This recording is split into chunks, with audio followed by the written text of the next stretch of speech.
Shut up! So, there's an imaginary line down the middle of the back seat. I'm this side, you're that side, I'm that side, you're this side, I'm this side of the line, you're that side of the line. Then you can't cross the line. Yeah, no, I get the point. And then I stick my hand over the line. No. Hey, he says, you crossed the line. I didn't. No. And I stick my hand across the line again and again. No. You crossed the line, he says. I didn't. I say, and I stick my hand across the line again. No.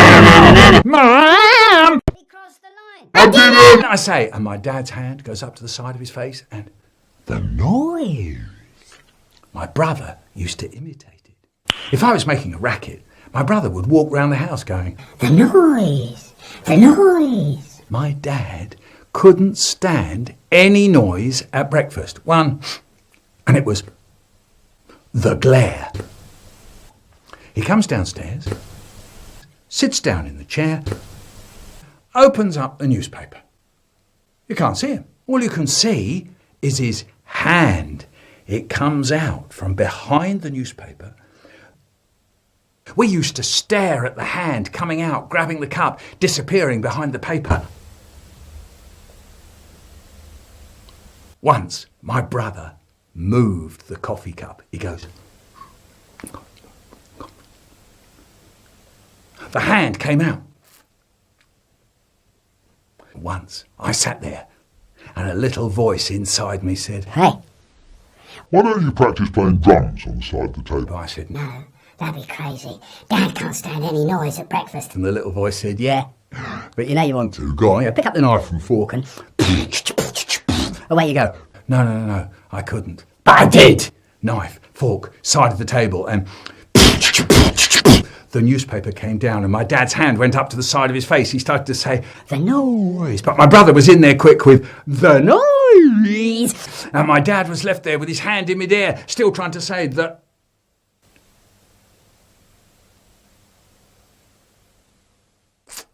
Dinner time, Eddie, I say. What do you want? Beans, says Eddie. No beans. And he says, beans, beans, beans, beans, beans, beans. He turns into the little fat iron bar again. Beans, beans, beans, beans, beans, beans. In front of my eyes, he becomes a screaming demon. You're a torturer. You're horrible to babies. They're in pain. The noise of Eddie is getting into their bones. I want to yell my head off too. You And I got all these slices.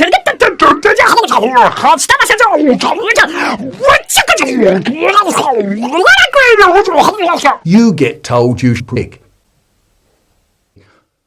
Then the snatch Fugel arrives. Eddie, look who's come to get you. He looks, and he stops howling. I am terrific. Big Tony was terrific, and Big Tony's go-kart was terrific. And because Big Tony was very big, no one said, Big Tony, you're not terrific. And that was that. He could make the wind blow in his hair. He could make the wheels of his go-kart go. And he went as he went past. Terrific. Haribo's dad said, no.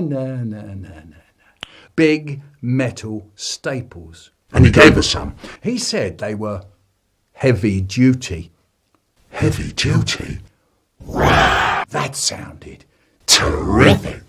So then we tied cord round the front crosspiece, but Haribo's dad said, no, use the handle, pram handle.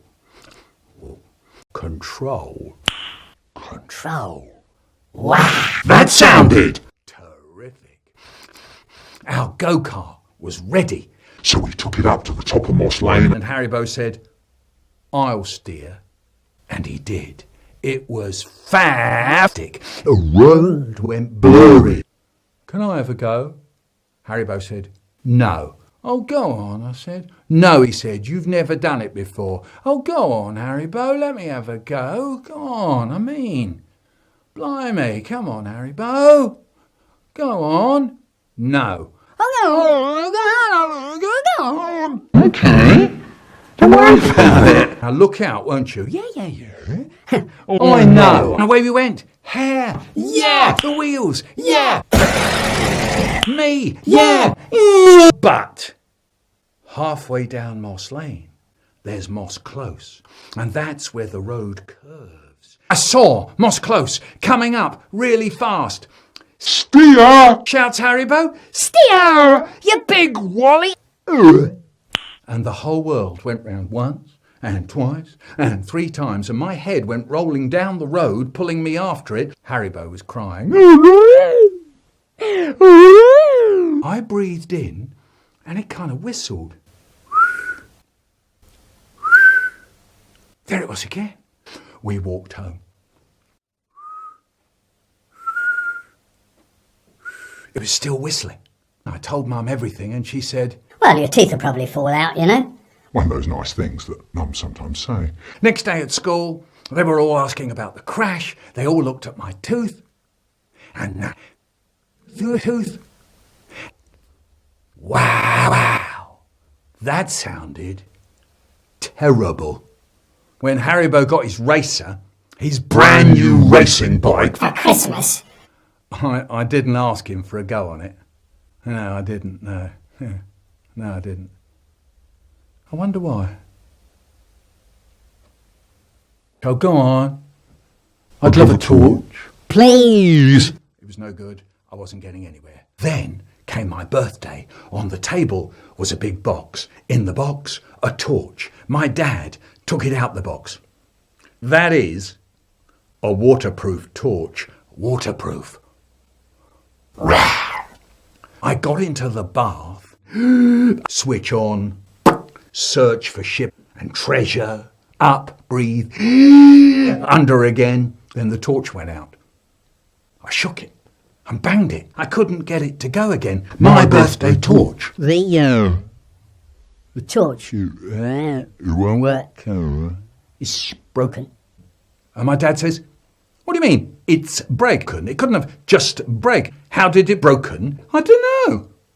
It just went off. The noise. You must have been doing something with it. No.